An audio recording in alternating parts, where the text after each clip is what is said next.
자, 그 다음 교환의 48페이지 한번 보세요.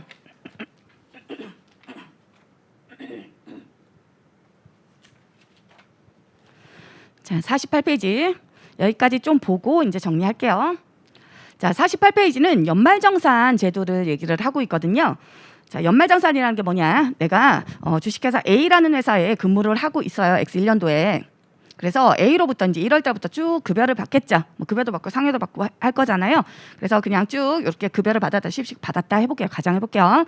자, 12월까지 쭉 받았어. 자, 그래서 토탈 120이 되겠죠.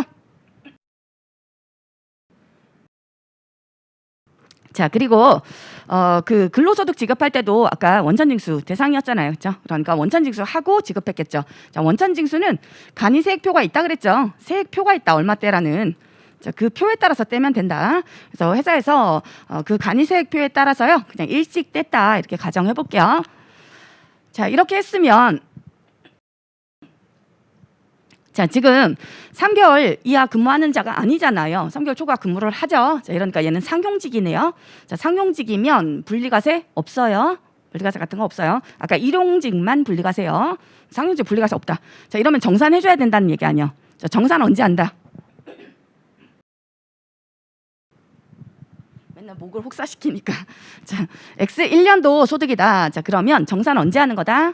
X 2년도 5월 말까지 그랬었죠? 정산이 결국에 확정신고 요거 얘기하는 거다 그랬잖아요. 자, 그래서 X 2년 5월 31일까지요. 자, 그때까지 내 세금 요 결정세액 있죠? 자, 이게 총 결정세액. 자, 얘가 최종적으로 내가 내 소득에 대해서 최종적으로 부담해야 되는 금액. 이게 나의 총 세금이다 그랬었죠. 근데 이 중에 이미 원천징수 당한 건 빼고 나머지 납부 이랬었잖아요. 그렇죠?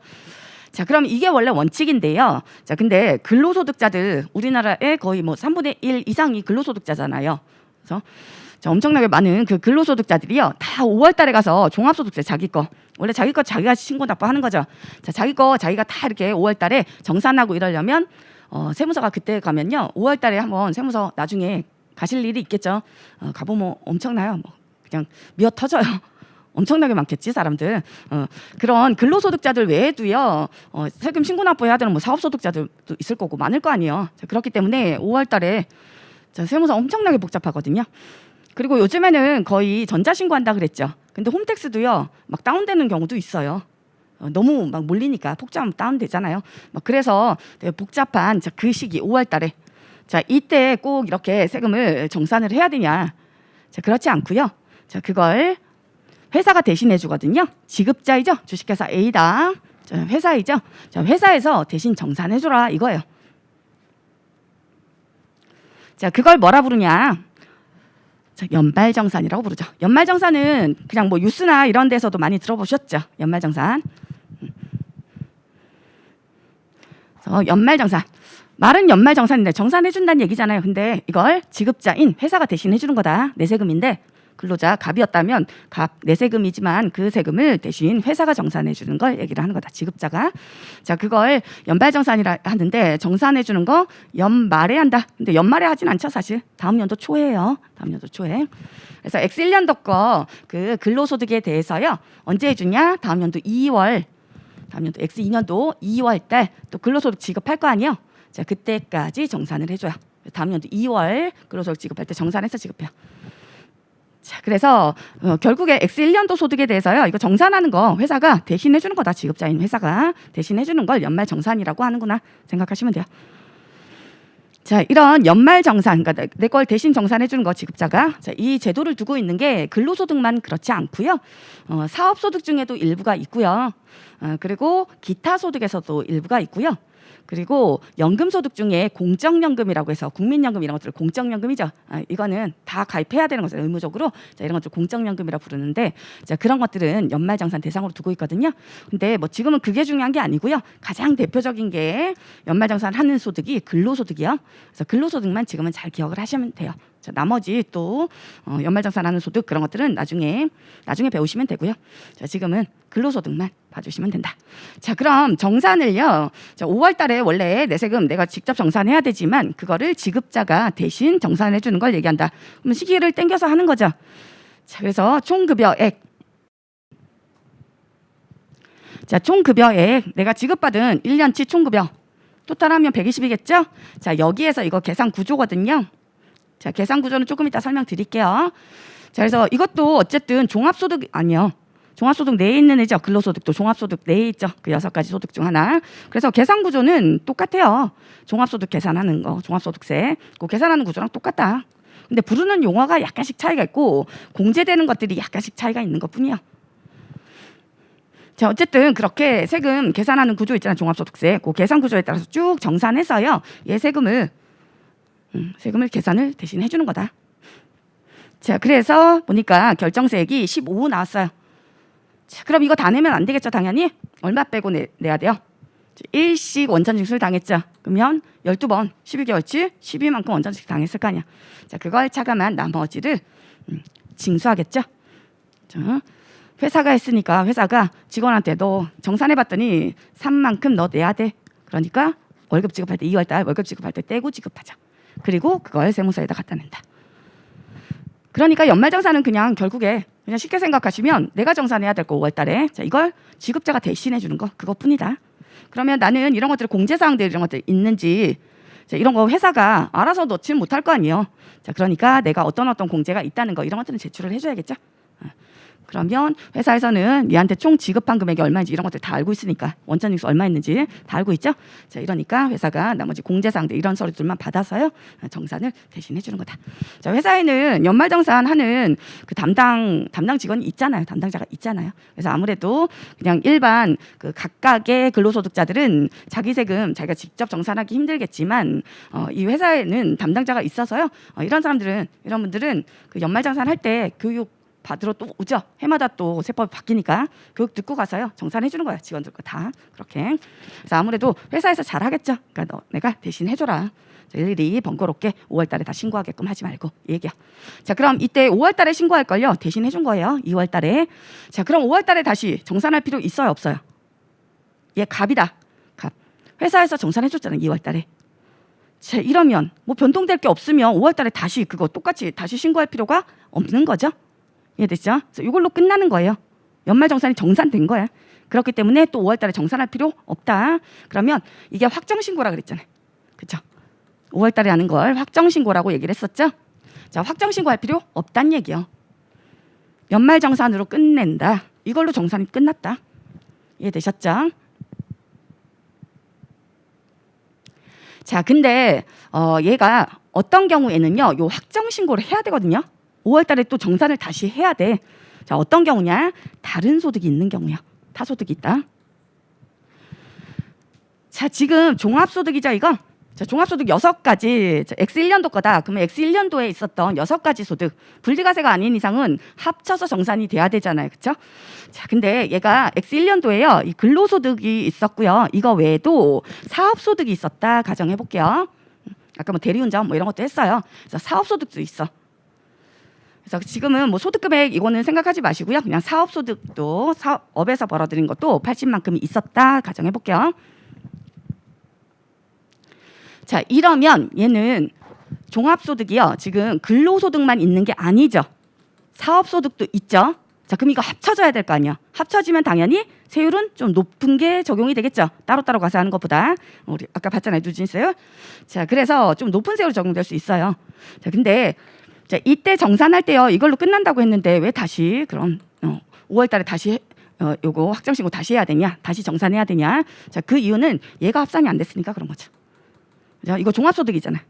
근데 자, 회사에서 연말정산해 주는 거 있죠? 자, 그거는 자기가 지급하는 소득 종류에 대해서만 할 수 있어요. 자, 회사에서 얘가 대리운전 뛰어서요. 이 사업소득이 있어. 자, 이것까지 같이 정산은 못 해줘요. 거기까지는 못 해준다. 회사에서 해줄 수 있는 건 뭐에 대해서만? 근로소득이죠. 자기가 지급하는 소득이 근로소득이었죠. 회사는. 그러면 그 근로소득에 대해서만 정산을 해줄 수 있다는 얘기야.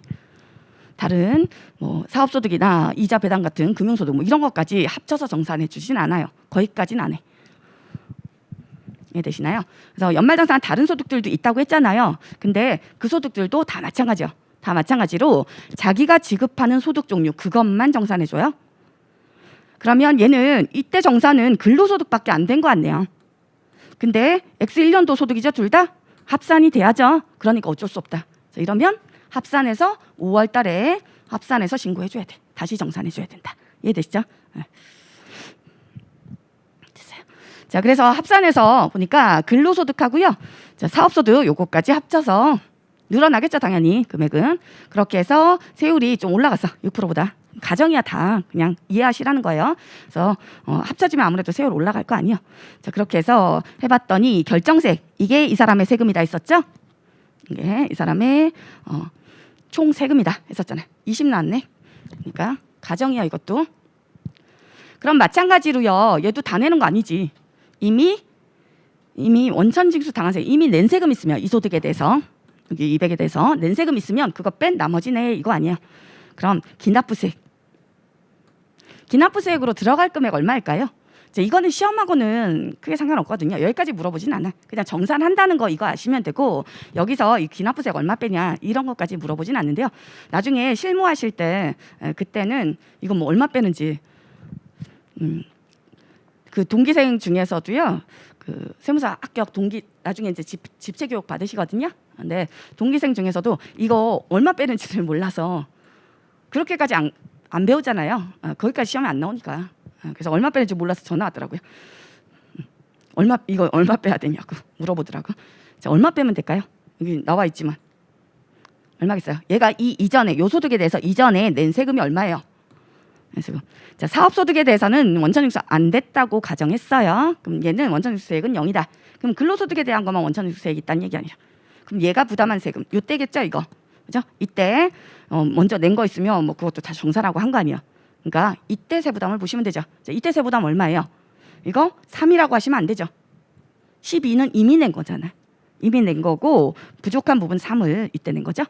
그러니까 얘가 총 이때 2월 달에 자기 요 소득 근로소득 120이다 하면 여기에 대해서 부담한 세금은 토탈이 얼마다 얘는 15다. 15. 이해되셨나요? 그래서 15를 빼주셔야 돼. 나중에 실무하실 때 그때 참고하세요. 그때까지 이게 떠올릴지 모르겠지만 설명드렸어요. 어쨌든. 자, 그래서 연말정산하면요. 이 소득만 있다 하면 이걸로 끝난다. 그러니까 확정신고 따로 할 필요 없다. 다시 정산할 필요 없지만 자, 종합과세가 돼야 되는 종합소득이죠. 자, 합산이 돼야 되는 그 얘기잖아. 종합과세가 돼야 되는 이 뜻은. 자, 합산이 돼야 되는 타소득이 있다면 근로소득 외에 다른 소득이 있다면 그때는 합쳐서 확정신고 해야 된다. 이거는 본인이 해야지. 이거는 회사에서 못 해준다 그랬죠? 본인이 해야 돼. 어쩔 수 없어. 되셨나요? 자, 그러면 생각해 볼게요. 자, 연말정산 했어요.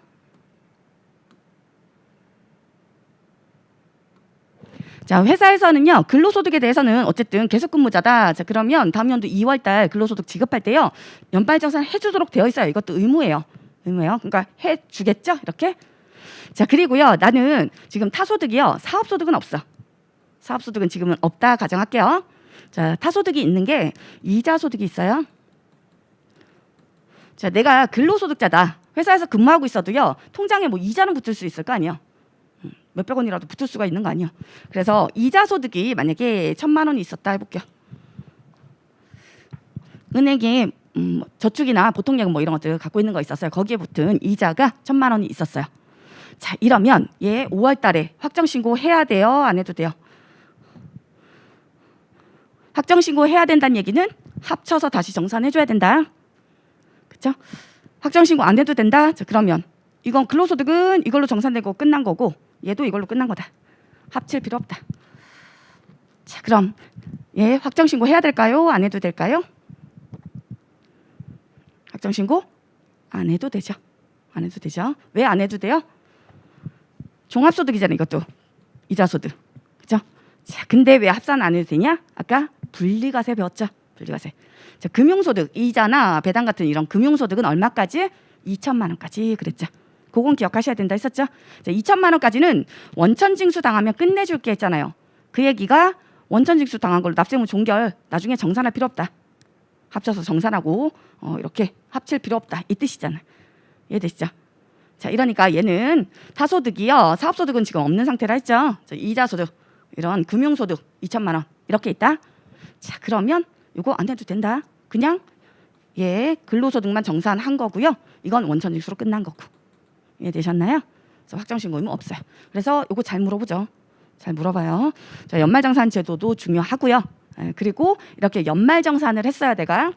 자, 연말정산을 하고요. 타소득이 있긴 한데 그게 타소득이 꼭 합산이 돼야 될 게 아니야. 그 얘기는 분리과세.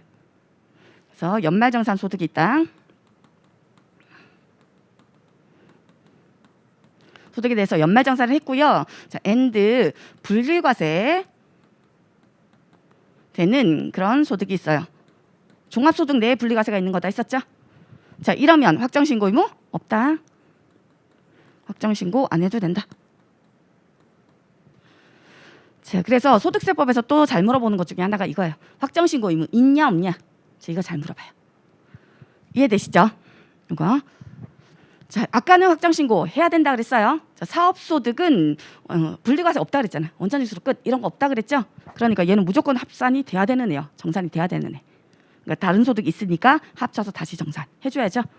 이해되셨죠? 구분하실 수 있겠죠? 자, 그럼 만약에 내가 3월 달까지는 주식회사 A라는 데서 근무를 했고요. 자, 퇴사해서요. 4월부터는 주식회사 B에서 근무를 했어. B라는 회사에서. 자, 그럼 연말정산은 누가 해줄까요? 다음 연도 2월 달에 연말정산 해주는 거. 자, 이거는 회사에요. 12월 31일 요 시점으로, 그러니까 과세기간 종료일이죠. 자, 그 시점으로 네, 우리 회사에 근무하고 있다. 그러면 그 회사에서 해주는 거예요. 그러니까 누가 해주는 거다? 주식회사 B가 해주는 거다. 이해됐죠? 주식회사 B.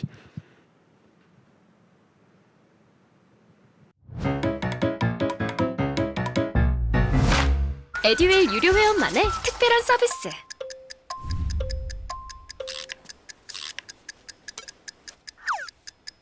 하치하차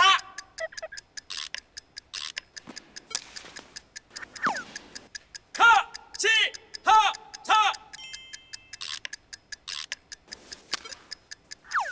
정답!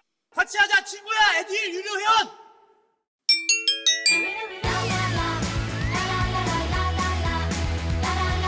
친구 소개하고 현금 받는 혜택.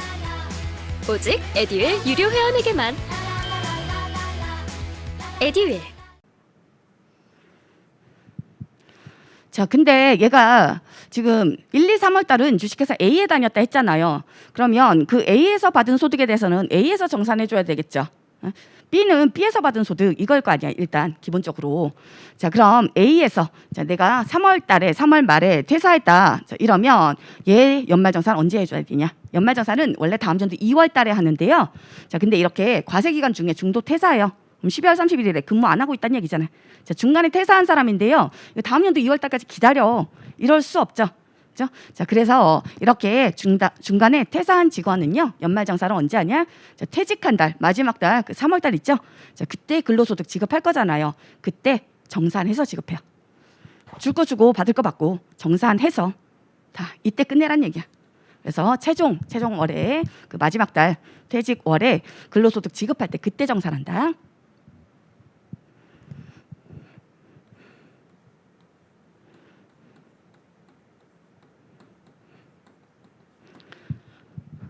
그래서 1, 2, 3월 분에 대해서는요. 주식회사 A가 정산을 해주는 거고요. 그 시점에 퇴직 시점이겠죠. 퇴직하는 달 급여 지급할 때 뭐 4월 달에 지급하면 4월 달에 하는 거고.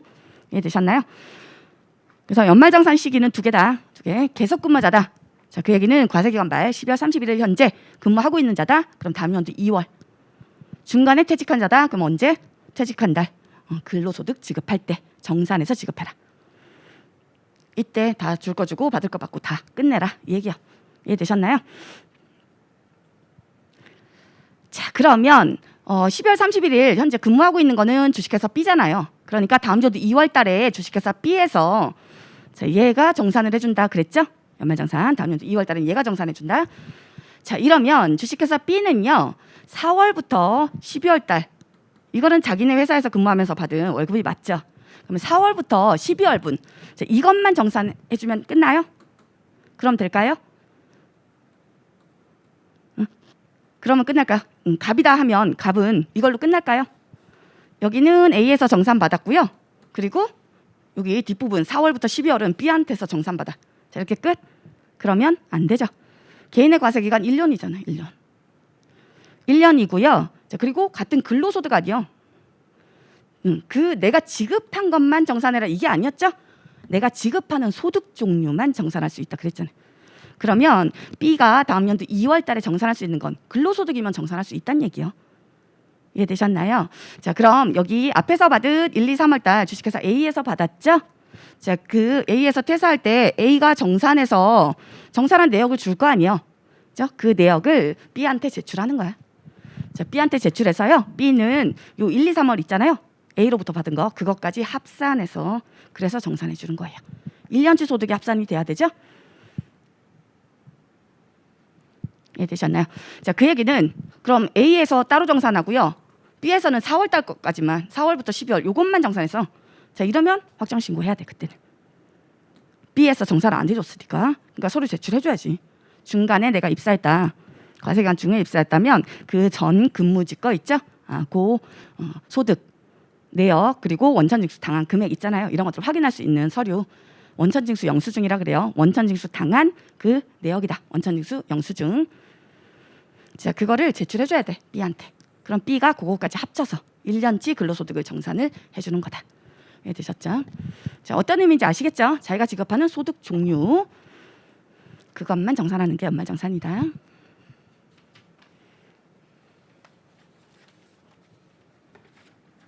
됐어요. 그러면 이거는 그냥 말로 대답해 보세요. 자, 나는 X 1년도에요. 근로소득이 있어서요. 이거는 뭐 중도 퇴사하고 뭐 이런 거는 지금 생각하지 마시고 그냥 X 1년도에 주식회사 A에서 계속 근무했어요. 그래서 주식회사 A에서 이거 연말정산 해주겠죠. 다음 연도 2월 달에. 자, 그 다음에 이거 외에도요. 나는 종교단체에서 받은 종교인 소득도 있다 해볼게. 자, 얘도 연말정산 대상이거든요. 종교인 소득, 그 신부님들, 목사님들 이런 분들 있잖아요. 교회에서 받고 절에서 받고 막 이런 것들 있죠. 그 소득에 대해서 몇 년 전에 막 과세한다 해서 막 그 집회하고 막 그랬던 거 시위하고 이런 것들 혹시 기억나세요? 종교인 소득 과세 안 하고 있다가 그 과세하는 몇 년 전부터 이제 과세를 하는 걸로 바뀌었죠. 기타 소득으로 과세하거든요. 지금은 그냥 뭐 중요하지 않아 그거. 중요하지 않기 때문에 그냥 그렇다 하고 넘어가시면 돼요. 그래서 종교단체에서 받는 그런 목사님들, 신부님들 이런 종교인들 있잖아요. 그 소득에 대해서도 연말정산을 종교단체에서 해줘요. 기타 소득으로 과세하고요. 그래서 정산을 해주는데 자, 그것도 뭐만 정산해 줬겠어요? 교회에서는 그 종교인 소득만 정산을 해줬겠죠. 그렇죠? 자, 그러면 나는 이 근로소득 있고요. 자, 그리고 종교인 소득, 기타 소득이라 그랬죠. 자, 그것도 있어. 둘 다 연말정산 대상이다. 그래서 각각 연말정산 했겠죠. 종교단체에서 했고 회사에서 했고 했을 거 아니에요. 자, 이러면 확정신고 해야 돼요? 안 해도 돼요? 확정신고 5월 달에 이거 해도 돼요? 안 해도 돼요? 해야 돼요? 아니면 안 해도 돼? 지금 배운 내용으로 한번 생각해 보세요. 자, 그 얘기는 연말정산된 소득이 연말정산 대상 소득이 정해져 있다 그랬죠? 그래서 좀 전에 얘기했던 그런 종교인 소득이라든지 근로소득 이런 것들 연말정산 대상인데요. 자, 그 연말정산 소득이 2개 이상이 있더라. 지금 2개인 케이스이죠? 어머야. 자, 2개 이상 있더라. 자, 이러면 이때는 확정신고 의무 있다 없다? 확정신고 의무 있겠죠. 자, 이때는 확정신고 해야 된다.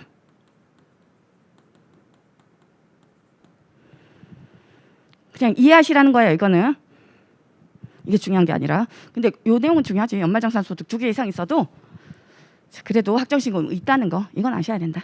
뭐 종교인 소득이 연말정산 대상이다. 이게 중요한 게 아니라. 이해되셨죠? 왜 그래요? 각각 자기의 소득 종류만 정산한다 했잖아요. 그럼 근로소득이 정산이 됐겠죠? 자, 그리고 종교단체에서는 종교인 소득, 기타 소득이 정산이 됐겠죠. 자, 그럼 종합소득이잖아 그거. 각각 정산된 거 합쳐줘야죠. 이해되셨나요? 그래서 그거 합쳐서 5월 달에 확정신고 해야 돼. 다시 정산해야 돼. 그러니까 연말정산 소득 중에 한 개 있고요. 그리고 연말정산 됐죠? 그리고 분리과세 소득 있다? 확정신고 의무 없다. 그럼 연말정산 소득 2개 이상 있다? 분리과세 있다. 확정신고해야 된다. 분리과세 포함 안 하고 연말정산소득 두 개 합쳐서. 이해되셨죠? 어떤 의미인지. 그래서 소득세법에서는 그 내용도 중요하다. 확정신고 의무 있냐 없냐 여부. 자, 그런 식으로 판단해 주시면 된다. 자, 되셨고요. 이제 앞으로 넘어가서요. 이제 내용 정리할게요. 여기까지 배우신 내용. 자, 교환 41페이지.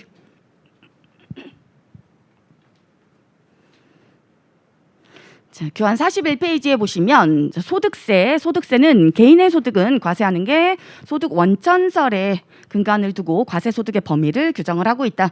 소득 원천설이라는 얘기는 계속적 경상적으로 발생하는 그런 소득만 과세를 하겠다는 개념이다 했었죠. 자, 그렇지만 전부 다 계속적 경상적인 소득만 과세하는 게 아니었죠. 자, 기타 소득은 원래 성격이 일시적인 소득이다 했었고요. 퇴직 소득도 계속 반복적으로 퇴직하고 뭐 이러지 않잖아. 양도도 마찬가지죠. 자, 그래서 이런 것들은 과세하는 걸로 들어가 있잖아. 그래서 순자산, 증가설도 일부 가미가 되어 있다. 그 얘기죠. 자, 그래서 경상적인 이런 소득들만 꼭 과세를 하는 건 아니다. 일부 예외적인 것도 있다. 그 뜻이죠. 자, 그다음에 소득 원천설이면 그러면 열거주의 과세 방식을 열거주의 과세 방식을 채택한다 그랬었죠. 그래서 법에 각각의 소득에 대해서 이런 소득이 이자 소득이다, 배당 소득이다 각각 다 열거를 하고 있다 했었죠. 그래서 뭐 정기 적금에서 생긴 이자, 정기 예금에서 생긴 이자 이런 식으로 규정이 되어 있어요. 이해되시죠? 그다음에 배당 소득. 내국법인한테서 받은 이익 분여금 배당, 외국법인한테서 받은 배당 이런 식으로 정해져 있어. 이해되시죠? 자, 그래서 그런 식으로 다 법에서 열거를 하고 있는 거 8가지 소득 각각 어떤 건지 열거하고 있는 거 그것만 과세하는 게 원칙. 자, 그런데 이 중에 포괄주의처럼 과세한다. 어떤 거? 포괄주의처럼 열거하고 있는 것만 과세하는 게 아니다. 자, 그 개념 이자나 배당 소득 그랬었죠? 자, 이자 배당 소득 얘는 워낙에 과세 못하는 신종 상품이 많이 나온다 그랬죠. 그렇기 때문에 그것까지 다 과세하겠다. 자, 그래서 이자 소득 그 성격이다. 그러면 그것도 과세. 그다음 배당 소득 그 성격이다 하면 과세. 그래서 파생 상품 이런 것들을 생각하시면 돼요. 됐죠? 여기까지 보시면 되고요. 자, 그래도 어쨌든 기본 체계는요. 열거된 것만 과세하는 게 원칙이에요. 소득세는. 법인세는 그렇지 않았잖아요. 그냥 입금의 정의, 송금의 정의 이랬지. 요것만 과세할 거야. 이거 아니었어요. 이해되셨나요? 자, 그래서 열거가 안 되어 있으면 자, 그러면 과세 대상이 아니다. 그 대표적인 게 뭐 이런 것들인데요. 이런 것들은 구체적인 건 나중에 배우실 거야. 그래서 지금은 그냥 한번 뭐 읽어보시던지 참고로 아니면 넘어가셔도 돼요.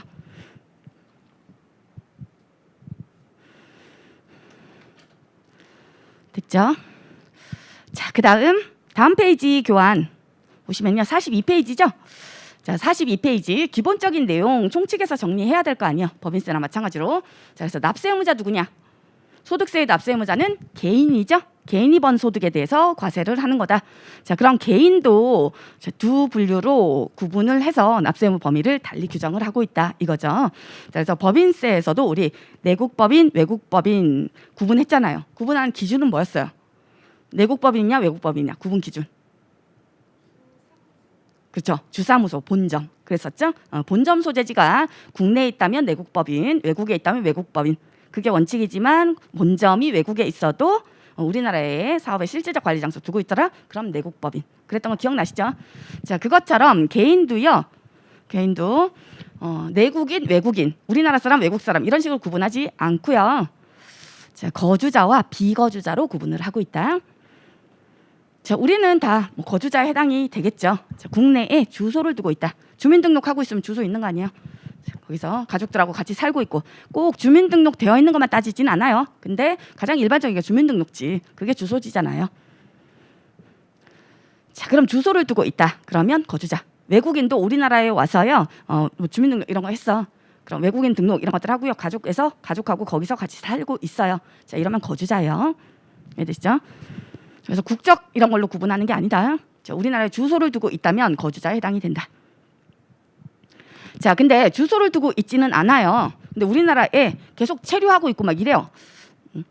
그러니까 주소라는 게 주민등록지를 말하는 게 그게 원칙인 거고 그거 외에도 주소를 판정하는 기준이 있거든요. 그래서 뭐 가족들하고 같이 살고 있는 집이 있다. 아니면 내 재산이 있다. 집이 있다. 자, 이러면 우리나라에 거기를 주소지로 봐요. 되셨나요? 자, 근데 집이 있거나 이러지도 않아. 자, 그리고 우리나라에 뭐 가족하고 같이 살고 있지도 않아요. 근데 우리나라에 들어와 있어. 뭐 외국인이다, 뭐 가령. 자, 그런 자들은 그럼 다 비거주자에 해당이 되냐? 아무래도 납세 의무 범위가 당연히 누가 넓겠어요? 거주자가 넓겠지. 그래서 내국법인은 국내에서 번 것뿐만 아니라 국외에서 번 것도 우리나라에서 과세할 거야 했었죠? 그렇죠? 마찬가지예요. 거주자는 국내외 원천 소득이 과세 대상이요. 그다음에 비거주자는 그러면 우리나라에서 번 것만 이러겠죠? 그래서 국내 원천 소득. 내국법인, 외국법인 이런 식으로 생각하시면 된다. 자, 그래서 주소 두고 있으면 거주자이고요. 자, 그리고 주소를 안 두고 있어도요. 거처다 생각하시면 돼요. 거소라는 얘기는 거처. 그래서 뭐 호텔에서 묵고 있어요. 자, 그럼 날짜세요. 날짜. 자, 우리나라에 1년 동안 며칠을 체류하고 있냐? 그 날짜를 세요. 그래서 183일. 자, 1년에 절반 딱 넘어가는 거죠? 365일 절반 딱 넘어가는 거죠. 183일 1년 기준이요. 자, 1년에 183일 이상 우리나라에 체류를 하고 있더라. 그럼 거주자로 봐요. 그렇죠? 자, 그런 경우에는 아무리 외국인이어도 거주자에 해당이 된다. 그러면 얘는 국내에서 번 것뿐만 아니라 국외에서 번 것도 우리나라에 신고 납부 의무가 있는 거다. 납세 의무가 있다. 자, 그다음 비거주자는 거주자가 아니면 비거주자예요. 이해되시죠? 개인 중에 거주자가 아니면 비거주자다. 그러니까 당연히 거주자를 먼저 판정을 하셔야죠. 자, 그리고 아니라면 비거주자 이렇게 넣어주시면 된다. 판정하는 구체적인 기준은 나중에 다 기본 이론 과정에서 다시 또 배우실 거예요. 되셨죠? 그렇게 납세 의무자를 거주자, 비거주자로 구분해서 납세 의무의 범위를 규정을 하고 있다. 자, 그다음에 과세 기간은 어떻게 된다 그랬어요? 소득세 과세 기간은 과세 기간이다 말 그대로 딱 정해져 있다. 1월 1일부터 12월 31일까지 그냥 딱 1년으로 정해져 있다. 근데 내가 편의점을 운영을 하다가요. 개인 사업체요. 지금 내가 사장이야 그냥. 그래서 개인 사업체로 편의점을 운영하다가 장사가 안 돼서요. 문 닫았어요. 그래서 10월 15일에 문 닫았어. 자, 이러면 과세 기간 1월 1일부터 10월 15일. 아니면 내가 편의점을 새로 오픈했어요. 오픈을 5월 1일에 했다 가정해 볼게요. 그럼 과세 기간 5월 1일부터 10월 31일. 맞아요? 아니요. 아니요. 자, 사업 개시했다. 그럼 개시일부터 시작. 아니요. 폐업했다. 폐업일로 끝난다. 아니요. 자, 이런 거 속으시면 안 되죠. 그래서 이거는 뭐 문제에서 이제 말 문제에서 이런 것들 속에서 나오죠. 자, 과세 기간 이런 날짜로 끊어지지 않아요. 법인세랑은 다르죠. 그렇죠? 법인세는 그 내국법인이다. 그러면 최초의 그 과세 기간 언제부터 시작했어요? 사업년도 법인 설립 등기일 그랬었죠? 원칙 그거 그랬잖아요. 그래서 법인 설립 등기일부터 시작. 그게 오픈한 개념이나 마찬가지잖아요. 그렇죠? 법인은 그런데요. 그럼 그 법인이 번 소득 이렇게 과세 이렇게 하면 되는데 개인은 그렇지 않다. 개인은 왜 그렇지 않을까요? 사업 개시나 폐업 이런 거 했다고 해서 과세 기간 안 바뀌어. 그 이유는 개인의 소득은 사업 소득만 있는 게 아니잖아요. 이해되시죠? 그래서 내가 만약에 5월 1일에 편의점 오픈했는데요. 4월 달까지는 다른 회사에 근무했어요. 그래서 근로소득이 있다. 그러면 그것도 2022년도 소득이다 하면 합산돼야 되는 거죠. 이해되시죠? 자, 그래서 개인의 소득은 사업소득만 있는 게 아니다. 연간 내내 뭐 이자나 배당소득 이런 거 있을 수도 있는 거고. 자, 이렇기 때문에 이런 사업 개시일이나 또는 폐업일 이런 날짜로 해서 과세 기간이 끊어지는 거 아니라는 거. 그래서 법인하고는 다르다. 되셨죠? 근데 끊어지는 경우가 있기는 해요. 근데 이거는 뭐 지금은 중요하지 않아요. 자, 끊어지는 경우는 예외적으로 끊어지는 경우는 돌아가셨어. 사망했다. 그럼 이제 더 이상 소득 안 나올 거 아니야. 그럼 사망일로 끝나는 거죠. 더 이상 소득 안 나오니까 끝나는 거지. 자, 그다음에 출국했다. 외국으로 나갔는데요. 근데 얘가 아예 외국 뭐 해외 이주시고 막 이런 거 하고 나가는 거예요. 그래서 원래 종전에 거주자였다가 비거주자로 바뀌었어요. 자, 그런 경우다 생각하시면 돼. 그럼 거주자의 납세 의무 범위랑 비거주자 납세 의무 범위가 다르잖아요. 자, 그렇기 때문에 그 날짜로 끊어져요. 그래서 끊어지는 경우 과세기간이 소득세 과세기간 끊어지는 경우는 사망했거나 출국해서 거주자였던 애가 비거주자가 된 경우 자, 이럴 때만 끊어지고 자, 요 가로 안에 거 자, 이런 날짜로 끊어지지 않는다는 거 그거 주의하셔야 된다. 그 다음에 납세지 납세지가 과세 관할이다 그랬었죠? 납세지. 법인세는 납세지 어디였나요? 법인세 납세지. 그렇죠. 주사무소 소재지, 본점 소재지. 그랬죠? 본점, 주사무소. 그래서 본점 소재지 법인은 본점이 개인으로 치면 뭐나 마찬가지죠. 주소지 개념이죠. 그래서 개인 거주자다 이러면 주소지가 되게 된다. 주소지 관할 세무서장한테 소득세 신고 납부하는 거예요. 내 주소지.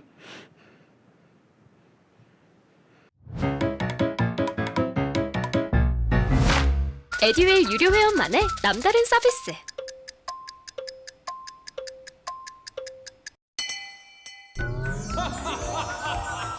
합격!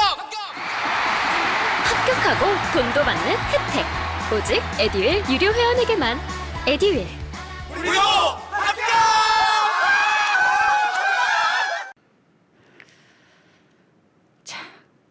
그러니까 어디가 아니란 얘기요? 사업장이 아니다. 내가 개인 사업자다 하면 여기서 지금 편의점 운영하고 있어요. 그럼 종로세무서에다가 내 소득세 신고 납부 이게 아니고요. 자, 집이 파주거든요. 그럼 파주세무서에다가 신고 납부하는 거예요. 소득세는. 자, 근데 불편하다. 나는 사업소득밖에 없어. 다른 소득 없어. 그럼 사업장이 아무래도 편하겠죠. 거기서 서류 다 받고 이게 편하겠죠. 자, 그럴 땐 신청할 수는 있거든요. 그렇긴 한데 원칙이 아니라는 거 그거 기억하셔야 된다. 사업소득만 있는 자라고 해서 어디가 아니다? 납세지가 사업장이 아니다. 이해되셨죠? 주소지이다. 이것도 마찬가지잖아. 개인의 소득이 사업소득만 있는 게 아니잖아요. 그렇죠? 그렇기 때문에 주소지로 갈 수밖에 없다. 자, 주소지 없으면 그럼 183일 이상 거소를 두면 거주자다 했잖아요. 그러면 거소지로 가야겠죠? 이해되시죠? 그런 경우는 거소지. 자, 그 다음에 비거주자 이건 넘어갈게요. 외국법인 넘어간 것처럼 이건 넘어가세요. 자, 그 다음에 소득세는 과세하는 방법이 아주 중요하다 그랬었죠? 자, 과세 방법 그게 세 가지로 구분이 된다. 종합과세 6가지 소득은 합산해서 세율을 적용하겠다 그랬었죠? 누진세를 합산해서 적용하는 거. 과세 기간 동안에 6가지 소득은 합쳐서 과세할 거야. 자, 이게 종합과세. 자, 그리고 2가지 소득은 합치지 말아라. 왜 그런다고요? 결집 효과가 있기 때문에 이런 것도 물어봐요. 이런 것 때문에 얘네들은 합치지 않는다. 이런 거 나와요. 문제에서. 자, 그래서 퇴직이나 양도소득 이거는 다른 소득 종류랑 합치지 말아라 이거라 그랬죠? 그걸 뭐라 부른다? 분류과세라고 부른다. 분류과세. 그래서 종류별로 구분해서 과세하겠다는 뜻. 종류별로. 그래서 분류과세라고 부른다. 자, 그 다음에 헷갈리지 않으셔야 될 게 분리과세다 했었죠? 자, 분리과세는 종합과세 돼야 되는 소득인데 자, 근데 걔가 소득이 그렇게 크지 않고 그리고 뭐는 됐었어야 된다? 원천징수는 됐었어야 된다 했었죠. 원천징수 안 됐으면 분리과세 안 돼요. 종합과세가 돼야 돼. 근데 소득이 얼마 안 되고요. 원천징수가 됐다면 자, 그러면 그걸로 끝내줄게 하는 게 분리과세. 이해되시죠? 그래서 아까 확정신고 해야 되냐 안 해야 되냐 그거 설명할 때 또 이런 개념을 아셔야 그게 이해가 되죠? 이해되셨죠? 됐어요. 자, 그러면 다 보신 거거든요. 소득세.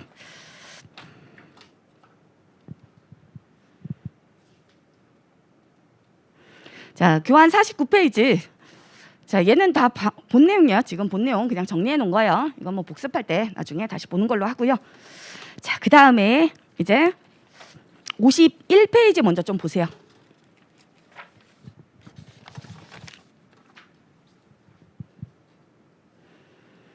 자, 교환의 51페이지 보시면요. 이제 종합소득세. 자, 개인의 소득 아까 종합소득하고 퇴직소득하고 양도소득 3개로 구분한다 했었죠. 그중에 얘도 제일 중요한 게 뭐겠어요? 각사면소득에 대한 법인세가 제일 중요한 것처럼 얘도 당연히 종합소득이 제일 중요해요. 그게 주고요. 거의 대부분이고 퇴직소득은 간단해요. 자, 그다음에 양도소득은 양이 좀 많거든요.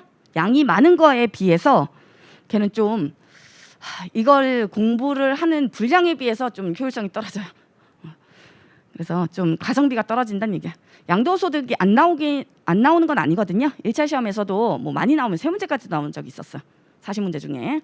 근데 안 나올 때는 뭐 1문제 이 정도 나와요. 그래서 일반적으로 1문제 정도는 나오고요.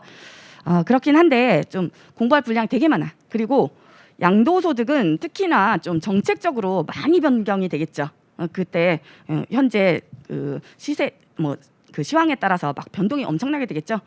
그래서 막 개정되고 막 이런 내용들이 되게 복잡한 내용들이 많이 있어가지고 양도소득은요 사실 공부하는 거에 비해서는 그 뭐 점수 있잖아요. 이거는 크게 높지 않다 생각하시면 돼. 그래서 그냥 우리는 인문가정이니까 어쨌든 퇴직소득, 양도소득 뭐 이런 것 있다는 거 그거는 보셔야 되니까 다음 시간에 그 내용은 보고요. 자, 주는 종합소득이다. 그 얘기죠. 2차 시험에서도 간혹 양도소득 또는 퇴직소득 나오고요. 거의 종합소득이 나와요. 2차 시험도. 그래서 종합소득을 위주로 해서 공부하시면 된다. 자, 종합소득 결국에 우리 세액 계산하려는 거 아니야. 자, 그럼 계산 구조 아셔야 된다 했었죠? 자, 2차 시험에서 이대로 다 계산해 주셔야 돼. 자, 그럼 계산 구조 볼게요. 자, 우리 그 법인세 계산 구조 있잖아요. 그거 기억나시는 거 떠올리면서 그러면서 보시면 돼요. 자, 총수익 금액이죠. 자, 이게 총수익 금액이요. 그냥 쉽게 생각하면 법인세법에서 입금 같은 개념이야. 입금. 회계에서 얘기하는 수익 있죠? 수익. 그거를 소득세법에서는 총수익 금액 이런 식으로 본다. 총 내가 벌어들인 수입. 총. 이해되시죠? 자, 거기에서요. 경비 빼줘야겠죠? 비용 나간 거 이런 것들 빼줘야겠죠? 그래서 필요 경비를 차감해요. 이게 법인세법에서는 얘기하는 송금 같은 개념. 자, 그렇게 해서 종합소득 금액을 계산을 하죠. 근데 종합소득 지금 종합소득세 계산 구조 보고 있잖아요. 그럼 그 6가지 소득을 얘기를 하는 거죠. 근데 그 6가지 소득을요.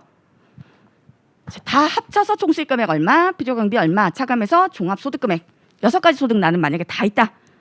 다 합쳐서 이렇게 계산하지 않아요. 자, 6가지 소득을 어느 단계에서 합치냐면 소득금액 단계에서 합쳐요. 소득금액. 그러니까 각사하는 소득금액 같은 개념이다. 법인세법에서는. 자, 소득금액 단계에서 합친다. 그러면 그 전까지가 지금 총수익금액에서 필요경비 빼는 거잖아요. 자, 이거는 각각 해야 돼. 각각. 아까 6가지 소득 있죠. 그 소득에 대해서 소득금액까지 계산 들어가는 계산 구조가 약간씩 달라요. 조금씩 뭐 이렇게 빼고도 하고 이런 내용들이 다르기 때문에 개인은 소득세에서는 또 중요한 게 소득 구분이 중요해요. 어느 소득으로 들어가느냐에 따라서 계산 구조가 약간씩 다르다 그랬죠.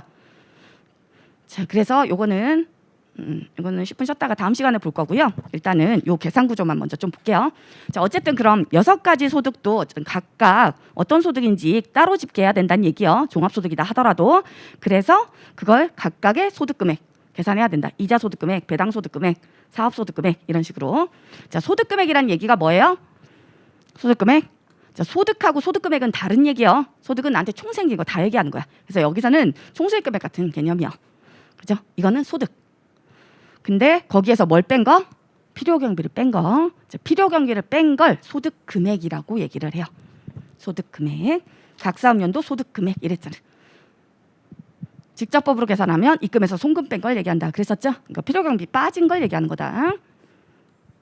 그게 종합소득금액. 그래서 각각의 6가지 소득이 있으면 그 각각의 소득에 대한 소득금액을 계산해서요. 그 있는 소득 요 단계에서 합치는 거다. 그래서 그걸 종합소득금액 이렇게 얘기하고요.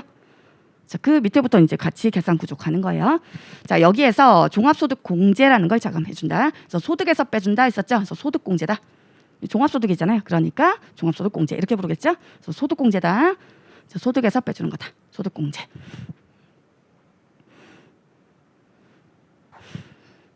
그래서 법인세 그랬잖아요. 각사업연도 소득금액 있다. 그러면 그 밑에서 이월결손금, 비과세소득, 소득공제 순서대로 빼라 그랬었죠. 그렇게 해서 이게 과세표준이다 그랬었잖아요. 자, 근데 소득세법은요. 자, 이월결손금 빼는 게 약간 법인세법하고는 약간 차이가 있어요. 그래서 이건 따로 배워야 돼요. 그래서 지금은 이건 생각하지 마시고요. 자, 그다음에 비과세소득. 소득세법도 비과세소득 있겠죠. 당연히 과세 안 할게 이건 정책상으로. 자, 그 얘기인데 자, 비과세소득 소득세법은요. 아예 계산 단계에서 윗단계에서 다 빠져요. 아예 들어가질 않아요. 여기. 이 자체. 이거는 종합소득세를 지금 계산하려는 거죠. 그래서 종합과세가 되는 그런 소득들이 들어가는 거잖아요. 비과세는 아예 여기 들어가지도 않는다. 계산 구조에. 근데 법인세 그렇지 않죠? 법인세는 포괄주의라 했잖아요. 그렇기 때문에 일단 순자산 증가면 다 들어가야 돼. 당기순이익에 들어가야죠. 그래서 각사소득금액 들어가 있는 거 과세 안 하겠다 했잖아요. 그러니까 밑에서 빼는 거야. 근데 소득세는 그렇지 않잖아요. 열거주의잖아. 원래가 원칙이. 그렇기 때문에 비과세는 아예 애초에 뺀다는 얘기야. 계산 구조에서 여기서 빼는 게 아니라 윗단계에서 아예 안 들어온 거다 생각하시면 돼요. 자, 그 다음에 남은 거 소득공제잖아. 그거 해야겠죠? 소득공제. 이해되시죠? 소득공제. 자, 법인세법에서는 소득공제 중요하지 않다 그랬죠. 근데 소득세법은 아셔야 돼. 중요해요. 소득세법은. 그래서 소득공제 대표적인 게 뭐냐? 인적공제예요. 인적공제. 나의 부양가족에 대한 공제이다. 자, 개인이 소득이 발생이 됐죠. 이 돈 벌어서 나도 먹고 살고 그리고 내가 부양해야 될 가족들이 있을 거 아니에요. 부양가족 먹여 살리고 해야 되죠. 그러면 그런 똑같은 소득이 발생됐다 하더라도요. 혼자 먹고 사냐 아니면 부양가족 뭐 10명이냐 이러면 세금 덜 내도록 해줘야죠. 자, 그래서 그런 인적 사정을 고려해준다. 그래서 그 부양가족에 대한 사람에 대한 공제이다 생각하시면 돼요. 그게 인적 공제이다. 자, 그거 외에도요. 종합소득공제에 들어가는 거 다른 공제들도 있는데요. 뭐 이거 구체적인 것들 이런 것들은 나중에 다 배우실 거예요. 자, 그래서 대표적인 게 인적공제 이런 게 종합소득공제에 해당이 된다. 그러니까 부양가족 먹여 살려야 되기 때문에 그 사람에 대한 공제를 좀 인정을 해주는 거다. 근데 얼마 안 돼. 연 150만 원밖에 안 돼요. 1인당. 자, 그런 것들은 나중에 배우시고요. 자, 그렇게 해서 나온 거 과세표준이잖아요. 이거 똑같죠? 자, 이거는 따로 본다 했었고요. 아예 빠졌다 그랬고 그럼 소득공제 차감한 거 과세표준이잖아요. 이해되시죠? 과세표준 여기다가 뭐 곱하면 돼요? 세율. 항상 과세표준에다 세율 곱한다 그랬죠? 그래서 거기다가 세율 곱해주면 되는데 소득세의 세율은 8단계로 되어 있다. 6%부터 최고 45%까지 과세표준에 따라서 세율을 이렇게 누진세율 구조로 가지고 있다. 이 얘기죠? 자, 외우실 필요 없다. 그냥 6%부터 45%까지 8단계로 되어 있구나. 그 정도 구조 정도만 아시면 된다. 자, 그렇게 하면 그게 산출세 그랬었죠? 얘도 마찬가지잖아. 산출세. 과세표준에다가 세율 곱하면 산출세 그랬어요. 그냥 종합소득이니까 종합소득 산출세이다 이렇게 부르는 것뿐이에요. 이해되셨죠? 자, 그 세액 다 내라고 안 한다 그랬죠? 여기에서 또 빼준다. 그래서 세액 감면, 세액 공제가 있다 그랬죠? 자, 세액 감면, 세액 공제. 차감하는 거 법인세법도 똑같았어요. 자, 근데 세액 감면 안 중요해요. 법인세법도 세액 감면. 법인세법상 세액 감면은 없다 그랬죠? 중요하지 않다. 소득세법도 안 중요해. 근데 세액 공제는 중요해요. 소득세법. 법인세법상 세액 공제는 딱 세 가지다 했었죠? 세 가지. 외국납부 세액 공제, 재해손실 세액 공제, 그다음에 분식회계 있었잖아요. 사실과 다른 회계처리나 경정에 따른 세액 공제. 그 세 가지. 근데 얘는 많아. 소득세법상 세액 공제는 많아요. 그래서 그거는 나중에 배우셔야겠죠? 1차 시험에서는 잘 안 나와요. 이런 것들. 뭐 종합소득공제라든지 세액공제 이런 것들 잘 안 나와. 간혹 나오는데 2차 시험에서는 다 아셔야 돼. 자, 어쨌든 그렇게 세액에서 빼주는 게 있다. 그거 뺀 나머지가 결정세액이다 이거죠. 근데 의무불이행 있어. 소득세법에서 규정하고 있는 이런 의무를 이행하지 않았다. 그러면 가산세 제재를 한다 그랬죠. 세금 더 내라. 그래서 가산세가 붙었다. 그럼 거기까지 한 게 총결정세액. 총결정세액. 이게 법인세법에서 어떤 개념? 총부담세액 개념이다 그랬죠.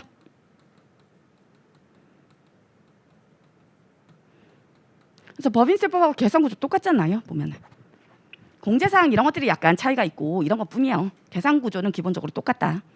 이해되셨죠? 자, 총부담세액 같은 개념이 소득세법에서는 총결정세액이다 이렇게 부르는 용어가 좀 차이가 있다. 자, 그럼 이거 요번에 다 내는 게 아니라 그랬죠. 자, 이 중에 이미 여기 요 소득에 대해서 납부한 금액이 있다면 그거 뺀 나머지네 그랬죠. 그래서 기납부세액이라고 부르죠. 이미 낸 세금 그거 뺀 나머지를 차감 납부세액해서 이걸 납부하게 된다. 그랬었죠. 자, 기납부세액에 들어가는 거 중간연합세. 개인 사업자다 그럼 중간연합 의무 있다 그랬죠. 사업장 가지고 있고 하면 저 같은 인적 용역자는 없어요. 대신에 원천 인수를 하는 거지. 이해되시죠? 그래서 개인 사업자 사업장 두고 있고 이런 사람들은 중간연합세액이 있겠죠. 절반 정도 미리 냈으니까 그거 뺀 나머지 내야겠지. 1년치 소득이니까. 자, 그다음에 원천 납부세액, 원천 징수 당한 세액 있죠? 그거 기납부세액으로 뺀다 했었죠. 그다음에 수시부가세 설명했었죠, 이것도. 자, 이런 것들 차감. 법인세법하고 똑같죠? 이해되시죠? 자, 그런 것들 차감한 나머지를 납부하게 된다. 그래서 각각 막 외우시려고 하지 마시고요. 결국에 구조는 똑같아요. 각삼소득에 대한 법인세나 얘나 구조는 똑같잖아요. 이해되셨나요? 자, 그래서 그 종합소득세 계산 구조까지 보셨고요. 그리고 10분 쉬었다가 50페이지부터 좀 정리할게요.